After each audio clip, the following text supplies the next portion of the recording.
제가 좀 몇 가지 성경 전체 줄거리를 말씀을 드리겠습니다. 공부하는 시간이라 생각하시고 화면을 한번 보겠습니다. 아주 기초적인 것입니다. 구약이라고 하는 게 39권으로 되어 있는데 크게 분류하면 4가지로 분류가 된다. 제일 먼저 율법서, 창출 내민신 가장 토대입니다. 토라라고 말하는 율법이 제일 기초가 되어 있고, 그 다음에는 역사서가 12권이 있고, 시가서라고 하는 것은 욥기, 시편, 잠언, 전도서, 아가, 요거를 시가라, 노래라고, 시와 노래라고 하는 거예요. 그게 5권 있고, 제일 마지막에는 17권의 예언서가 있습니다. 5권의 대예언서, 그 다음에 12권의 소예언서. 이래가지고 일단은 구분을 이렇게 하는 겁니다. 4가지로 구분하는. 자, 신약도 동일하게 신약을 한번 보겠습니다. 신약을 보면은 복음서를 기초로 해가지고 역사서는 그대로, 또 시가서 대신에 신약은 거기가 편지입니다. 편지, 서신서가 있고 마지막에 예언서가 있고 이렇게 이제 있는 겁니다. 자, 한번 2가지를 비교해서 보겠습니다. 구약과 신약을 보시면 구약의 제일 바탕이 뭐라고요?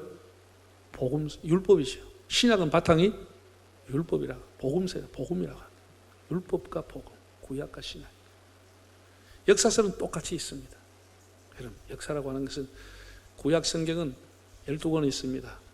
수사로 산망대 스누에랑 12권이 상하로 다 있고, 신약은 이제 역사서 딱 1권, 교회 역사가 사도행전 1권입니다. 시가서가 5권이 있는 반면에 서신서는 21권이 있습니다. 바울서신, 그리고 공동서신, 이렇게 21권이 있고, 제일 마지막에 예언서가 구약에 17권이 있는 반면에 신약은 딱 요한계시록 1권이 예언서가 있습니다. 이렇게 이제 일단은 성경을 이렇게 구분한다. 그렇게. 자, 2번째 한번 보겠습니다. 이게 이제 율법이라고 하는 것도 결국은 크게 보면 역사에 속하는 것이니까 역사, 시가, 예언서, 구약을 쫙 이렇게 분류를 해놨습니다. 여러분 보시면은 순서대로 창출 내민신이 쫙 있습니다.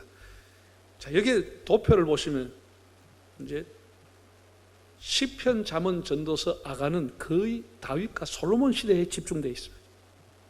다윗과 솔로몬, 사무엘 상하, 열왕기 상, 여기에 집중되어 있고, 그 다음에 선지자, 예언자들, 예언을 했던 선지자들을 보면 거의 언제 활동했죠?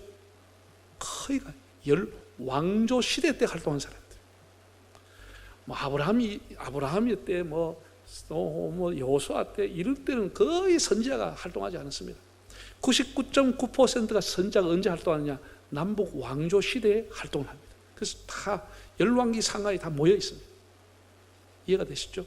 그 다음 별이 있는 것, 다니엘, 에스겔, 학개, 스가랴, 말라기, 이런 사람들은 포로, 유대 왕국이 폐망하고 난 이후에 바벨론 포로로 가서 바벨론과 페르시아 포로 시절에 활동했던 선지자들. 그것이 왼쪽에도 보면은 스느에, 에스라, 느헤미야, 에스더, 이 사람들도 포로 시대 때 활동했던 사람들이다. 그래서 같이 별표 있는 것을 같이 보고, 이렇게 하면 큰 흐르는 맥을 여러분들이 대충 이해가 되시죠? 안 되면 다음에 또 넘겨보겠습니다. 성경의 14시대를 제가 이제 구분했습니다. 제가 보고 공부를 해서 했는 건데, 이게 재미가 있습니다. 성경이 구약 창세기부터 계시록까지 14개 시대가 쫙 있습니다. 그 중요 인물까지 다 이름을 넣어놨습니다. 중요한 사건까지 다 넣었습니다.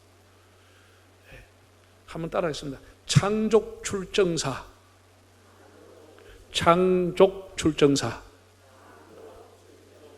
창이 뭐라고요? 창조시대, 창세기 1장에서 11장까지를 원역사라고 합니다. 이게 연대 추정이 불가능합니다. 바벨탑 사건까지. 에덴 동산 가인과 아담과 하와, 가인, 이런 것 전부가 다 원역사에 속하는 거예요. 노아도 물론 이 시대에 속하는 사람. 이걸 창조시대라 이렇게 구분을 해보는 겁니다. 그 다음에 족이라고 하는 것은 창세기 12장 아브라함의 부름부터 요셉이 죽음까지, 창세기 50장까지를 족장사라 이렇게 말합니다. 아브라함, 이삭, 야곱, 요셉, 이 4사람을 족장들이라, 족장의 시대라. 3번째는 노예로 애굽에서 살았다가 출애굽하는 출애굽 시제. 이 모세 이런 사람이 나타나서 모세와 아론에 의해서 출애굽하는 시대가 있고, 그 출애굽 시대가 출애굽기, 레위기, 민수기, 신명기 전부 다 출애굽 시대 때 만들어진 책입니다. 그럼 출애굽하고 난 뒤에 뭐가 있죠? 여호수아 시대, 여호수아에 의해 가지고 가나안 땅에 정복하고 정착하는 시대가 있어요. 그걸 정복 시대라 이렇게 말합니다.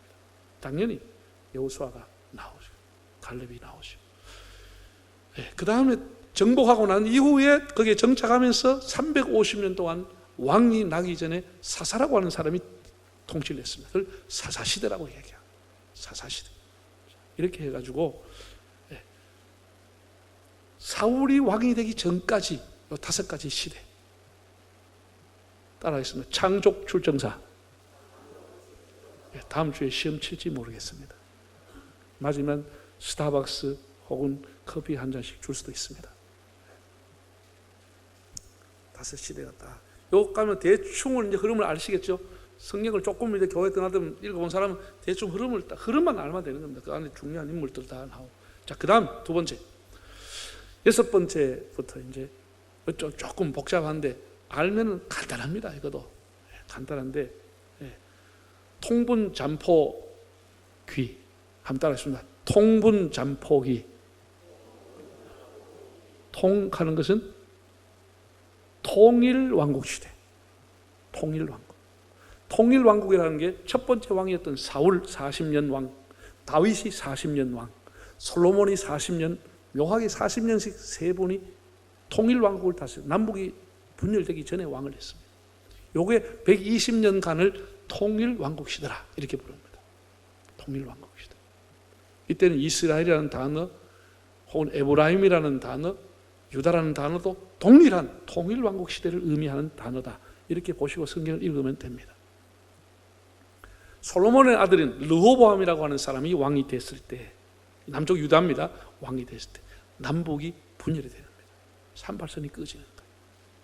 그래서 북쪽은 여로보암이라고 하는 사람이 사마리아를 수도로 삼고 이제 남북이 나눠집니다. 남쪽은 역시 유다가 예루살렘 성전을 중심으로 유다가 있었고, 솔로몬의 이제 다윗의 적장 아들들이 후손들이 다 다스리는 나라가 남쪽 유대라고 말합니다. 북이스라엘은 남쪽 유대가 볼 때는 완전히 비정통입니다.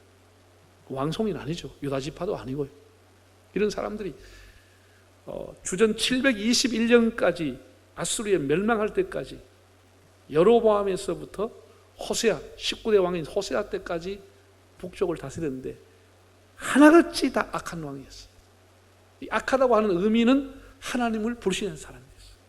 하나님을 믿지 않고 다윗의 길로 가지 않았던 사람들을 성경은 악하다고 표현한 것입니다.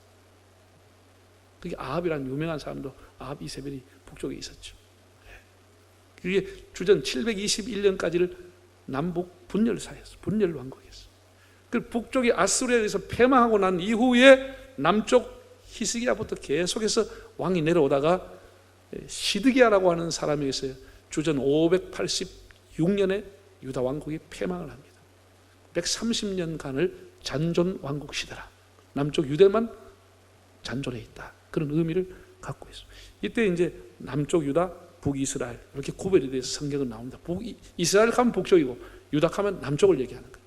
성경을 읽을 때 열왕기 상하를 잔존 왕국 시대가 주전 586년에 바벨론에 의해서 예루살렘 성이 불타고 완전히 패망을 했어요. 다 포로로 끌려갔어요.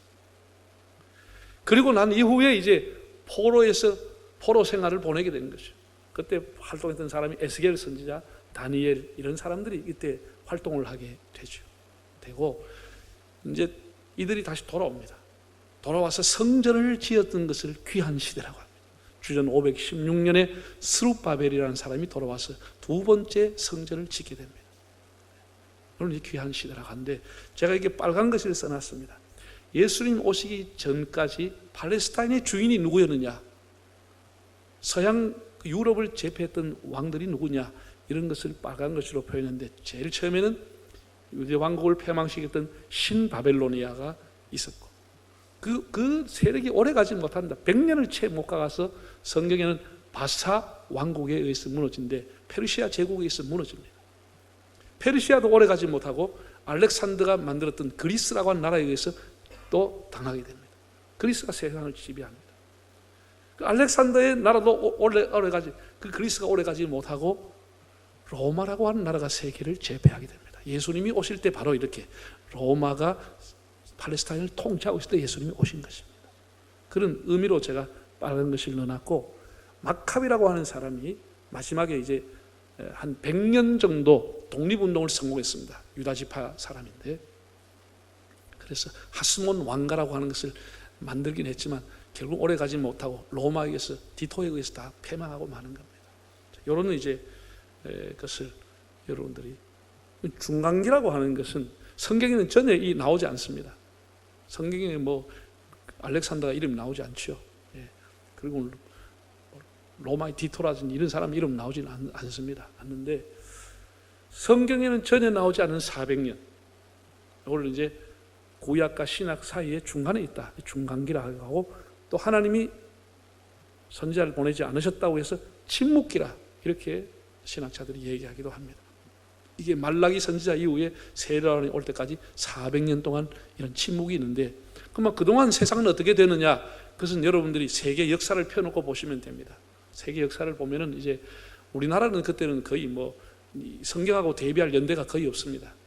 우리가 통일신라에도 뭐 680년에 신라, 통일신라가 되고, 그전에는 뭐 고조선 정도가 있었는데 우리하고 성경하고 거의 시대를 맞추기 어렵습니다.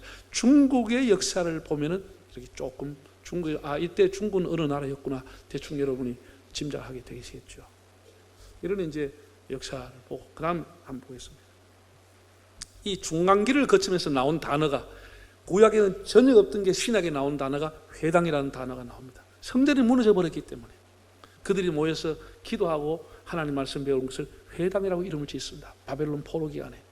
지금까지는 회당이 있지만은, 그래서 신약에는 회당이라는 용어가 나오고, 바리새파, 사두개파, 열심당원 뭐 이런 것들이 이제 이때 이제 중간기에 형성되는 단어들입니다. 예수님 세례요한이 6개월 먼저 태어나고 예수님이 탄생을 했습니다. 중간기가 끝나고 예수님이 오시는데, 예수님이 이제 삶을 마감하시고 십자가에 돌아가시고 부활 승천하신 이후에 성령이 오시며 교회가 생기게 됩니다. 그래서 지금의 시대는 성령의 시대이고 교회의 시대라, 이렇게 우리가 말하는 것입니다. 여기까지 이제 열심히 적지 마시고 나갈 때 내가 다 나눠드리겠습니다. 자, 우리가 이제 하나님의 존재에 대해 가지고 이걸 신인식이라고 하는데, 신을 사람들이 어떻게 인식했느냐? 복음을 통해서 나라마다 개인마다 신을 인식하는 것은 천태만상이었어. 이 사람은 이렇게 신을 보고, 저 사람은 저렇게 신을 보고, 이 나라는 이렇게 신을 또 신이라고 해서 만들어서 섬기기도 하고, 신이 어떤 존재이냐에 대해서 사람들은 몰랐습니다. 다 더듬었습니다. 왜냐하면 사람은 유한한 존재이고 무지한 존재이기 때문에 무한대의 신을 안다고 하는 것은 불가능한 일입니다. 2000년 전에, 1000년 전에 무슨 일이 났는지 전혀 알지 못하는 사람이 그 신을 안다, 불가능한 것이죠. 그런데 우리가 이제 성경을 보면 하나님께서 신이라고 하는 존재를 알 수 있게끔 살짝이 비춰놓은 게 있습니다. 그걸 가지고 우리가 계시라고 합니다. 자기가 자신을 나타내는 것을 계시라고 합니다. 하나님이 자기를 계시한 것. 그게 어떻게 나타났느냐? 과학자들에 의해서, 이제 철학을 하는 사람들에 의해서, 사회과학을 하는 사람들에서 발견이 된 거죠. 우주가 공연히 생긴 것이 아니구나. 일정한 규칙을 가지고 우주가 돌아간다는 것을 사람이 알게 된 것이죠. 낮과 밤이 그냥 되는 것이 아니고 정확한 시간을 가지고 돌아가고, 지축이 23.5도가 기울어져 있고, 사시사철이 있고, 그 질소, 산소 이런 공기 중에 있는 분포라든지, 그 지구 혹은 해와 달이 자전과 공전을 통해서 정확하게 이루어지는 어떤 일정한 규칙을 알게 된 것이죠. 그래서 이 지구와 우주를 생성한 분이 있다. 사람들이 나름 신이라고 하는 것을 이렇게 이제 더듬기 시작한 것이죠. 이런 정확한 철칙과 법칙에서 움직이는 걸 보니까 이 배후에 이걸 움직이는 신이라는 존재가 있다라고 하는 것을 사람이 알게 된 것이죠. 이걸 가지고 뭐라 그러냐? 자연 계시라 이렇게 합니다. 자연 계시 혹은 일반 계시라 이렇게 부릅니다. 일반적으로 모든 사람이 조금 관심을 가지면 알 수 있는 것이죠. 그런데 하나님이라고 하는 분을 구체적으로 알린 것이 두 가지가 있어요. 하나님이 자기를 존재를 알리는 게 뭐냐? 하나는 예수님을 통해서 알려줬다는 것입니다. 예수님을 통해서 우리 하나님을 아는 거예요. 하나님 나라를 알게 되는 것이죠.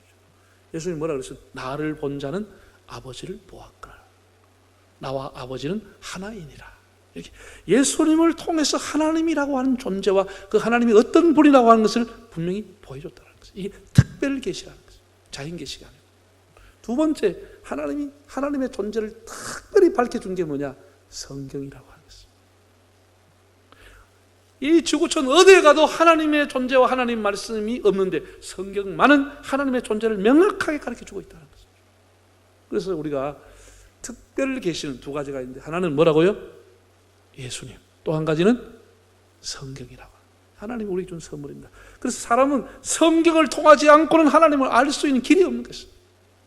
하나님의 존재를 알 수 있는 길이 없는 것입니다. 다 봉사가 더듬듯이 더듬을 뿐이지 하나님의 존재를 명확하게 알 수 있는 것은 성경을 통해서 아는 것이죠. 그래서 우리가 성경을 읽어야 하나님의 마음과 하나님의 뜻을 알게 되는 것이죠. 이 성경은 여러분 읽으시면서 창세기부터 계시록까지 일목요연하게 있는 것이 뭐냐? 구속의 강이 흐르고 있습니다. 이걸 여러분 읽을 수 있어야 됩니다. 네? 여러분 창세기 보면은 창세기 3장에 벌써 하나님의 원시 복음이 나와 있어요. 아담과 하와가 죄를 지었을 때 짐승을 잡아서 피를 흘리고 가죽을 입혔다고 했습니다. 무화과 잎으로 가리고 있던 그가 가죽으로 옷을 입혀줬다고 합니다. 그 피를 흘려야만이 죄가 속해지고 가려진다고 하는 사실이 벌써 등장하기 시작합니다. 이 원시 복음이라고 하는 것은. 그러면서 이렇게 하나님 말씀합니다. 여자의 후손이 뱀의 머리를 깰 것이요 상하게 할 것이요. 여자의 후손이 옵니다. 다 남자의 후손인데 예수님만이 유일한 여자에게 태어난 것입니다. 남자 없이 태어난 것입니다. 이게 유일하게 모든 사람이 다 남자의 후손인데 유일하게 예수님만이 마리아에서 태어나지 요셉의 피가 섞이지 않았습니다. 여자의 후손이 태어났어요. 뱀, 사탄의 머리를 깨뜨릴 것이다. 이게 벌써 창세기 에덴 동산에서 예고가 되고 있어요. 이런 구속의 강이 창세기부터 흐르고 있습니다. 야곱이 12아들을 죽기 전에 예언을 한데 두드러지게 예언한 게 뭐냐? 그렇게 은혜를 많이 입었던 요셉에 대한 축복도 대단했지만 요셉보다 더 큰 예언의 축복을 받은 사람은 유다라고 하는 사람입니다. 유다의 허리에서 이스라엘의 훌이 나타나리라. 이스라엘의 왕권을 상징하는 훌이 있게 되는 것. 유다 지파에서 나온다는 예언이 나와 있어요. 야곱의 기도에 나와 있어요. 노아의 방주 이런 걸 다 이렇게 보면은 하나님 아브라함을 선택해서 모리아 산으로 그 외아들을 데리고 번제를 드리려고 가는 거예요. 외아들을 데리고 가는 겁니다. 이런 것이 예사롭지 않고 다 점진적으로 예수님을 향해서 가고 있는 겁니다. 우리가 사무엘 상하, 열왕기 상하를 보면 이렇게 나와 있습니다. 이사야서에 보면은 이삭의 줄기에서 싹이 날 것이요. 이새의 줄기. 이새가 누굽니까? 다윗의 아버지입니다. 이새가 8명의 자식이 있지만 그 중에 싹이 나는 것이 누구냐? 다윗이 난다는 거예요. 이새의 줄기에서 한 싹이 날 것이다. 하나님이 다윗의 집을 일으켜서 구원의 뿔을 그에게 씌우셨다. 다윗의 집을, 다윗을 세워서 왕이 나타난 구원의 뿔을 세우셨다라는 그런 기절이 나옵니다. 이사야에 가면 좀 더 가까이 나옵니다. 처녀가 잉태하여 아들을 낳을 것이요. 그 이름은 뭐라고요? 임마누엘이라 하리라. 한 아기가 태어났으니 그는 정사를 메고 기묘자여 전능하신 하나님이라. 이제는 그 한 아기가 전능하신 하나님이라고 구체적으로 나와 있습니다. 점점점 확대해 가서 미가라고 하는 사람은 뭐라고 했냐? 예수님이 태어날 장소를 예언하는 거예요. 베들레헴 에브라다야, 네가 작을지라도 네게서 이스라엘 다스리는 목자가 나올 것이다. 구체적으로 예수님이 태어날 장소까지 점점점 확장되어서 오는 것이 구약이라고 하는 겁니다. 그래서 우리가 구약을 읽으면서도 무엇을 보느냐? 구속의 강이 흐르고 있고 예수님에 관한 얘기가 계속되고 있다고 하는 것을 여러분이 아시면서 구약을 보시면 더욱더 성경이 마음에 와 닿게 되는 겁니다.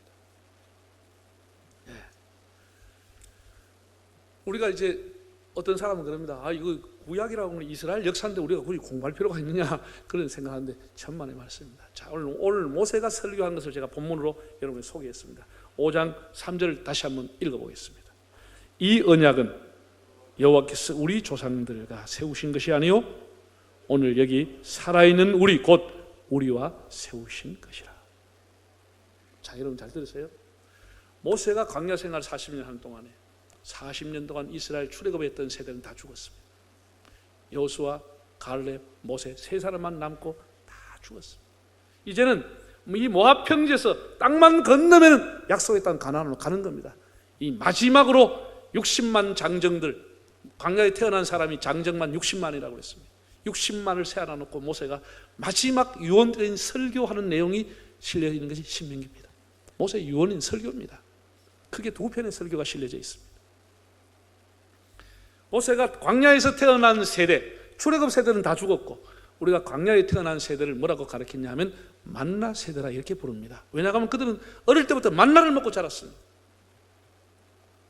가나안 땅에 들어가서 농사하고 난 이후에 만나가 그쳤기 때문에 그들은 지금까지 40년 동안 만나를 먹고 사는 사람, 나이가 제일 많은 사람은 40살, 다 만나 먹고 사는 사람. 그래서 그 사람은 만나 세대라고 하는 거예요. 만나 세대가 결국 가나안 땅에 들어가는 겁니다. 출애굽 세대는 다 못 들어갔습니다. 이 출애굽을 목전에 두고 가나안 땅을 목전에 두고 만나 세대에게 모세가 한 설교가 뭐냐?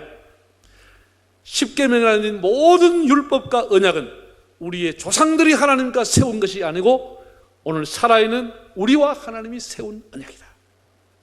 지금 나와 하나님이 세운 언약이니까 바르게 들어라, 이런 설교를 하고 있습니다. 그러면 이 구약의 말씀은 모세 시대 때 출애굽 세대나 만나 세대에게 하신 약속이 아니고 오늘 살아있는 우리와 하나님과 맺은 언약인 줄로 믿습니다.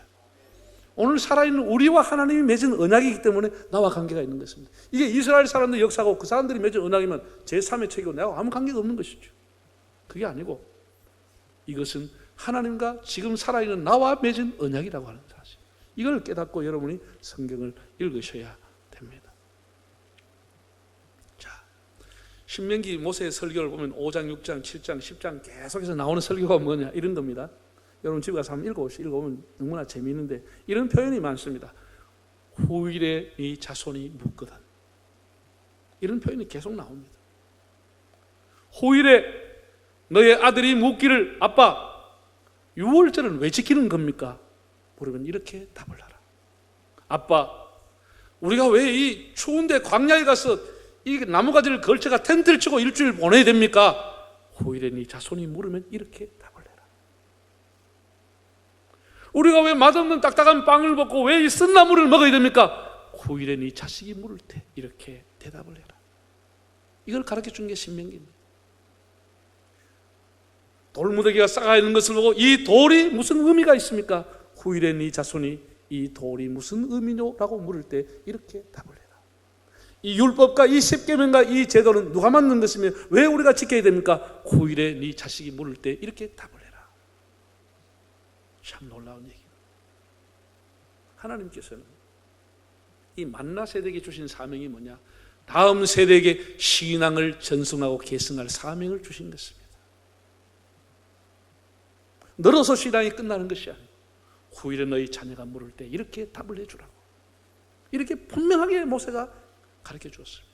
같이 읽어가지고 여기 성경 안에는 사람이 살아갈 도리가 다 들어있는 거예요. 하나님과의 관계뿐 아니라 사람과의 관계를 어떻게 해야 되는지, 교훈과 책망이 다 들어있다고 하는 거예요. 그래서 이번 기회에 우리 성도들이 코로나 백신도 맞아야 되겠지만 성경 백신을 다 맞고 영적 백신을 통해 가지고 면역이 생기고 죄와 악을 이기는 그런 축복이 있기를 바랍니다. 자, 머리 숙이겠습니다.